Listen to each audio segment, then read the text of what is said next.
get started with our reader's theater, I want to go over a few of our big multisyllabic words that we're going to see in our reader's theater today so that we all know how to read them when we see them.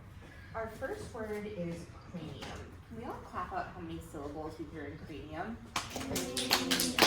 Show me with your fingers how many syllables did you hear? But I see everyone show me a three with their finger. What's the first syllable you heard? Yell it out. Cray. So you want to raise your hand and tell me how do we spell that cray? We can look at the word to help us. Alex? C-R-A-N. Do we hear it in that first syllable? No. It was cray. A. What was the second syllable we heard? Eve? Me. How do we spell me? N-I. What was the last syllable we heard? Mario? How do we spell Good job. So when we see this word in our text today, we know it's cray, me, You can break it into its syllables to help you read it. Our next word is sternum. Can we all clap out sternum? How many syllables? Show me with your fingers. Okay, let's see, 2. What was our first syllable? Shout it out. Stir. How do we spell stir? Bonnie? S-T-E-R. Good. What was our second syllable? Shout it out. Numb. Tell me how do we spell numb, Thomas? N-U-M. Our next word is tibia. Let's talk about tibia. Tibia. How many syllables? Show me with your fingers. Good. What's our first syllable? First syllable. Yell it out. Tib. Yeah. Tib. Who wants to tell me how do you spell tib?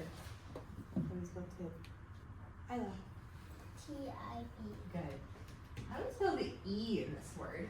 How do you spell the E in this word? Alice? It's just an I. So this is what we call a connective I. When the I connects 2 syllables, it usually makes an E sound, but it's just an I in this word. What's our last syllable in this word?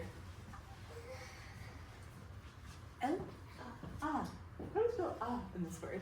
A. So that's that schwa sound.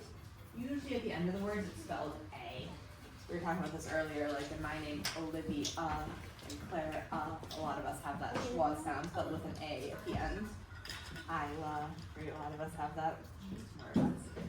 Our last word is fibula. Can everyone clap out fibula? Fibula.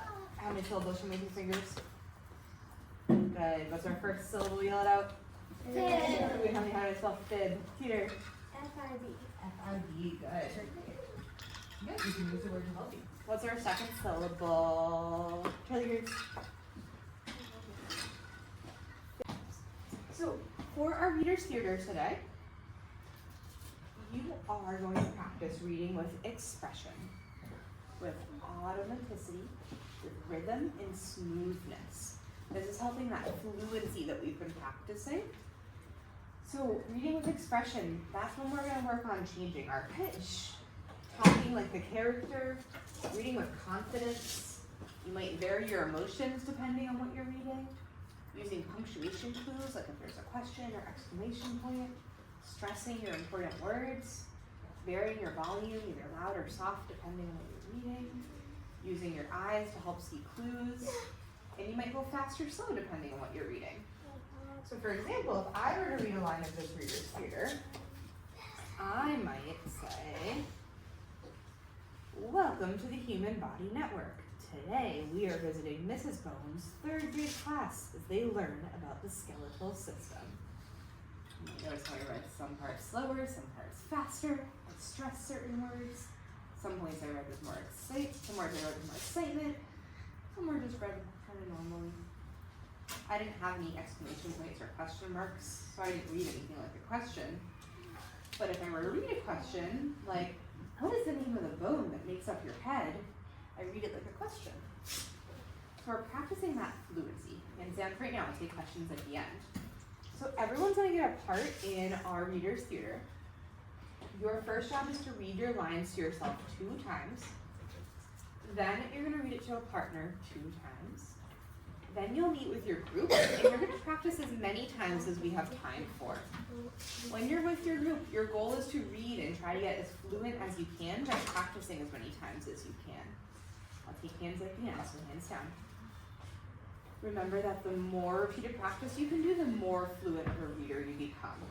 At the end, before recess, we'll perform for each other. The goal of this is to become really fluent with your lines. This isn't something that's going to become silly. This is something we want to take seriously. We have about 40 or so minutes to work on this. So we'll say we have about 25 minutes to practice, and then we'll meet so we can perform for each other. So I already assigned us roles.